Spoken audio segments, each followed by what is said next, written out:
Asante Kotoko etne fie ball draw against Brekum Chelsea. Answer na me game mkweku. Coach Karim Zito. Any Asante Kotoko players no. Untimi njili gabra wo drop points ofie. No kwanye ba kope. Se wani abre na pese oji league akwaku, yen drop points ofie sa. Enhwe teams a this season drop points ade eti omo. Eye teams abeka so omumu edu kakra wo Ghana Premier League. Emfa ho ni Brekum Chelsea ne former onim kra sese no. Ye ka teams omumu edu kakra wo Ghana Premier League. Brekum Chelsea kan ho bi. Babeba draw ewo Kotoko fie. Mediama muedu, babeba draw Kotoko fie. Ediana Stars muedu, babeba draw Kotoko fie. Heart of Lions ni muedu, babeba draw Kotoko fie. Enti sa points when na teams a ona asa ni omo compete o. Ana omo mom pick point e wo fie. Enti sa also peli gajia. Oye coach Karim Zito. Oye Asante Kotoko players a yen tena fie drop sa points no. Kotoko lose match o e wo fie o. By draw na ya doso. Draw na ya doso. Kwa ku draw nko afọ how many points? Omu waste points na pa. Sa utina fie. U de un lusu. Entu betu eni ye kase teams omu lusu wo fie a. Ye de Kotoko beka ho. Ba u be check points aba accumulate wo fie because of draw no. Ema Kotoko enya points a ewo from. I get you. Enti so when you bring out so person of the league, what so pick points no fie. But this sort of drop points. And as I watch the game plan of Samuel Bodua, ne ball na no boboni nyina na yese obepe draw. Enti omu nyina be go akire no mu defending. And then no bi o share game ni bia wo Barbara Sports Stadium bia no kwaku. Na the middle of Asante Kotoko wo. Na ye Hubejewu, Seth Kojo ana Hilary Adabo. Na Hubejewu adwuma ne yese on na be create na wa ben opponent in the penalty box nim.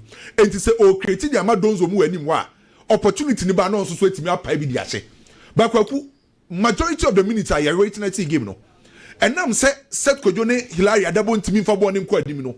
Progression na slow no. Na time be force Hubejewu na also create no. I just was drop deep. Enti na afi the creativity no so ate.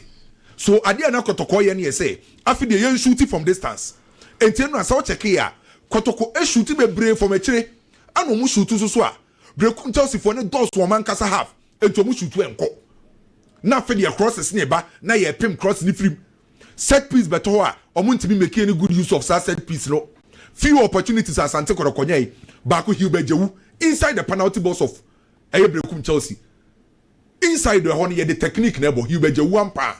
Because you be aminim say the technical ability was so. Now we shoot to ball ni pum na nam game. Baako bisu donzo epin ball no. Minim se na Peter Kwame dun se ne height ni ntia. Na nka minim se anke koye obi a obeka se ne height ni eye kakra nko bitima se sa ball no. So few moments any chances Kotoko nyae no. Kwekwo mu sa say no. Ana substitution ni so e buy no mani anje ho. I was a coach Karim Zito. Don't him say pressure will coach Karim Zito. And the next game oko baby enu. So we lose Nancy or lose so draw blast. Anna was have a draw against Brekum Chelsea. So for Asante Kotoko some be competing no. I just say omoko dance packet ko pick sa 3 points no. And it's one pressure about beto Kotoko so. Say pressure. Anna mediama so twa na omutwim. Who drop 2 points with you no. Mediama e 3. I was saying you must say Asante Kotoko no omo ye ne den on person mo pam coach. Zito home. Na say draw basa na definitely coach na pressure ba down. Then the cost over for. I mean ti Kotoko no da ban na sa choka ni nyina tu betwa ama supporters na mo krum na asre kakra. And there so betwa na do measure say win ato so. So once I and some no ha adwen yo p. Eniema na ekoso Kotoko no. Baby edru no. I to say akwada wo don wa wo ba wo don na se bi ipra ato ne nan a wo se udi akukudro ene tare ipra no so because wanya betimi adwum pempensuo bi ne nan no betwa inti baby Kotoko adru no se Kotoko no ye be ni ya chese yɛtiatia nipa ni bibi nanso ba wotia mentia mprano because there is no way yɛbɛyɛ Kotoko ni ye abra wontia obi nanso because yɛayɛ the wrong thing mana bɛyɛ nipa bi sɛ ɛyɛ normal to correct that thing it is difficult. Now whoever or be try so de insuohye egu kro so kakra no wo na ba be da ne tamfo it is a trouble ni bia almost person omo de solve problem no automatically they became enemies of the club. Na supporters ni bi assorate ya omo and so say supporter no need them or say them no angasa nim na kuma mo nim say ye me Kotoko ye nya no nie and so wo ka ho asema na ye ne ya Debi ya dru mo man yenka nya saa say ya wo china ne apam obi no fofora ba ye be ko saa kwame Kotoko ne man you difference be in terms of old players difference wo ni say Manchester de no nipa dodo no anya opportunity ehu omu tie omu pa my Kotoko de na silence e wo ma no ate ba ko mienu by old players omu an control ti Kotoko de man you ankasa no old players na control team no oh yeah say there but what's on your masesa kwame acho because nan say ya me ka say yura e call adekoja achi a old players ni na edi ni chi and now be say why na fa dwuma ne fa ma omo nti ogum appointment no was basically them right yeah nti efiti wo omo ban team ni ye pa sure to the extent say zito iso so mu a so what is happening well we got 2-3 years in here central for kasa no Kotoko so eswate old players no omo ban team ni yankasa what is happening the Kotoko no kwaku me I believe ekati across coaching staff for mo de kakra playing body e wo mo de kakra chese supporters e wo mo de kakra ekati across as a 10 bia we di show we na we after the game na you see a from every stadium that their supporters majority of them will come here say yempamu coach majority of supporters are issue yempamu coach because that is the easiest target. Yeah, that is the easiest target. You see, and I'm saying maybe I be drew wrong. Kotoko no ye ka say ye be fix ya nipa kro be wa dwen say be no benya problem pa because supporters never town I was so mo town I was so mo didi watem to get Kotoko back to normal because bibini no yen no say normalize ade enye say the continuous doing of adia enye sa bibini start normalize no no afa say ne ye no nti wa ba wo ye wadwen sa wo besesa no enye easy wo kodi ama no na wa wasa so e de wonsa baako esan so fight against onwa because wa wo yi na fi bonimu no obetan wo yeah ti baby Kotoko edru no kwame and as say obi aso so person obekwa ho because osuro and supporters ne betan no and mpanyifo ne bedi chenti no obi akwese se okwa ho anu wejai no odwen no ho ade ni nyeyi obi so se kira kansam na a kira mo kwan no so a hey inti nipa dodo na akon ho ejai and obi ai so yenyina se ehwede besi bia yemfa ne sa na eko inti ene be hye kakra ne ani age na asan swap but kwame pacho meko ekwaku betimako isne dodo na aba so na mamindi kan tete ho mfemfre ekire na memfambra Dreams FC Eshemiensa Heart of Lions entimi antika dedi kan mamembo Dreams for abaso because last season na Dreams for extra go pay obekaya ani ye share season as nyoma anheda nkoyi amfa ma Dreams ye share this season as for Dreams FC ne first 5 games na Dreams elusu miensa draw mienu so ye share Ghana Premier League na Dreams entimi winning matches by recently Dreams etimia pikia because of our recent performance any points be omo pikino a push Dreams e de maba beto so 9th on the league log with 23 points I believe say Dreams deserve sa credit na after say watch Heart of Lions ashe ne kamiensa Lions a good side omo good technical bench omo good players good team enti sa watch Lions na ashe ne 3 a emfa ho ni baby Lions kra no say obo ofia na say obo away no utimi eche Lions na ashe ne 3 I think say why adwumaden so de di kan no mamembo e Dreams for aba so by kwaku de na eto Heart of Lions Kwame weekend na me wonder pao because some komo we nyambo echi na mpesi edipa okay wonum say na Heart of Lions one club and am wogidi onimu so betima compete for this season because omo akade ni nyina kwakwete se de o se wo ye kwaku chef yi onimu aduane yi oh ende na akade bia e se fa no aduane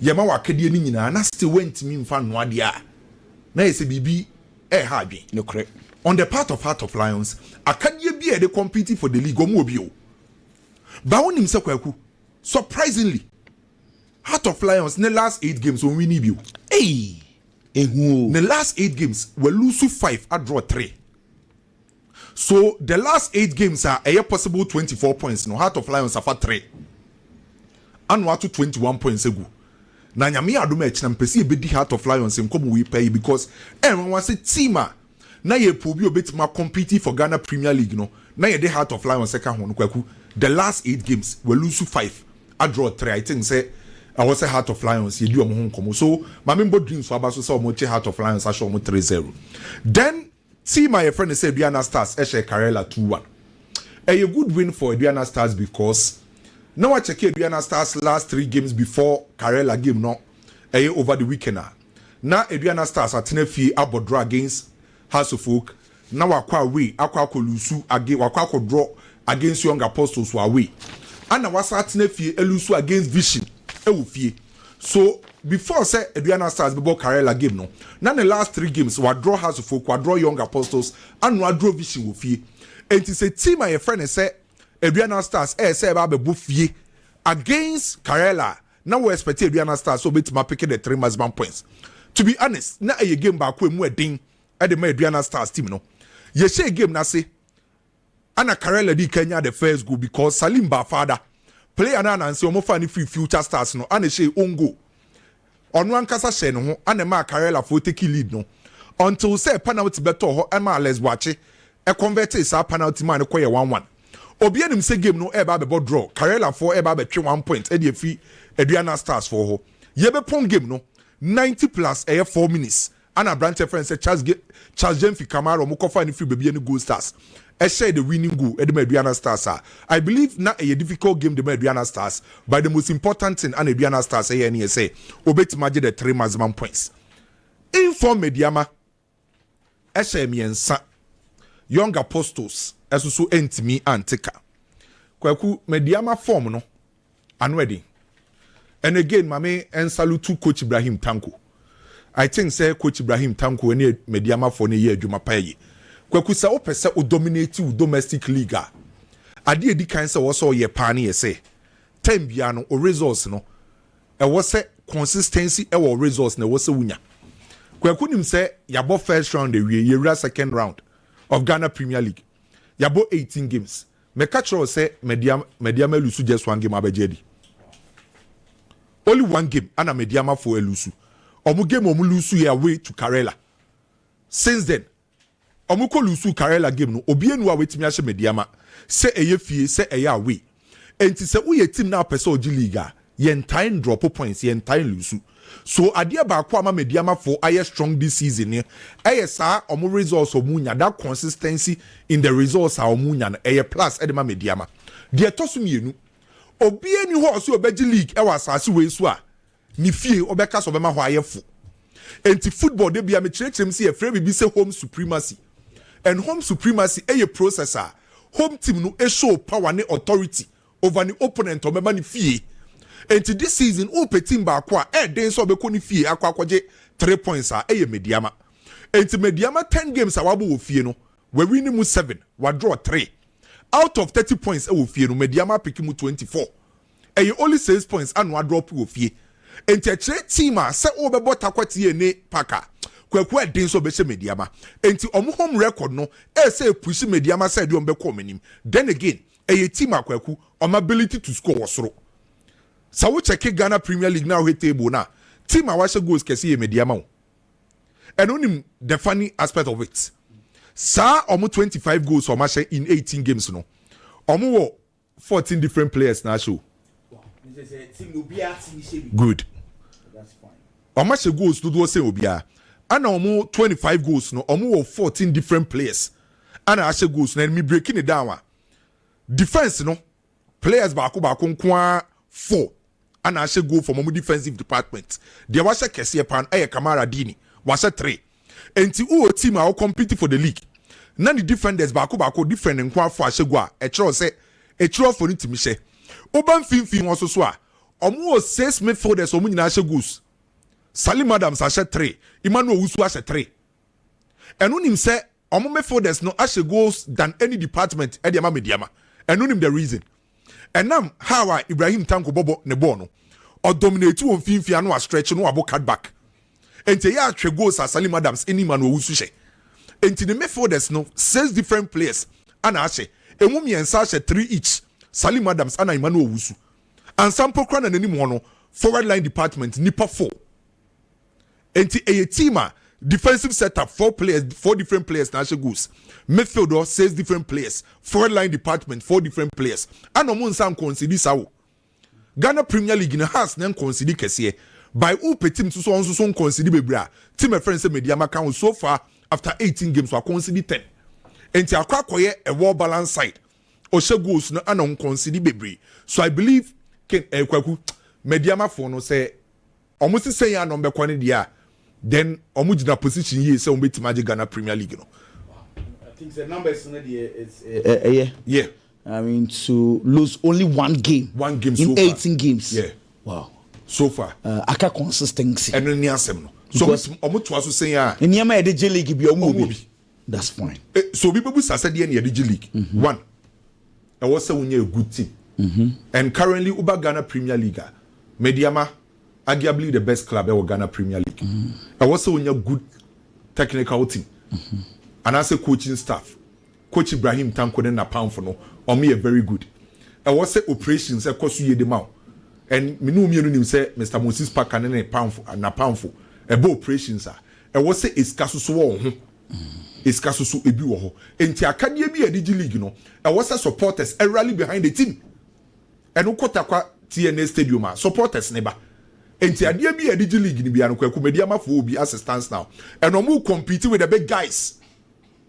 Enya hwe kra waba Kumasi abefa draw. This same Mediama ne call dance park any baby any go stars scoreboard draw. Washe house. Wako doma akwa draw against Ebiana Stars. I see. Enti teams akese ni nyina oni omo competing na oje points ni free omo. Enti ade bi edigi Ghana Premier League ni sim se Mediama for no. Sese ya number 2 aso de number ha clubs ni pa. Saturday Ho United etine fie ma house focus ne baako. Eye league na ye bokwaku ade ehia o league me 3 points. Yeah. The obeke bia 3 points ni here. So the edi kan House of Folk ade so makofa 3 maximum points. On say House of Folk na away games there. House away games so mo ya ade pan so eye so makofa 3 maximum points no. Ba kwaku ade ba ko a was a House of Folk work on. Your games we ho opportunity ba na was so killing in them.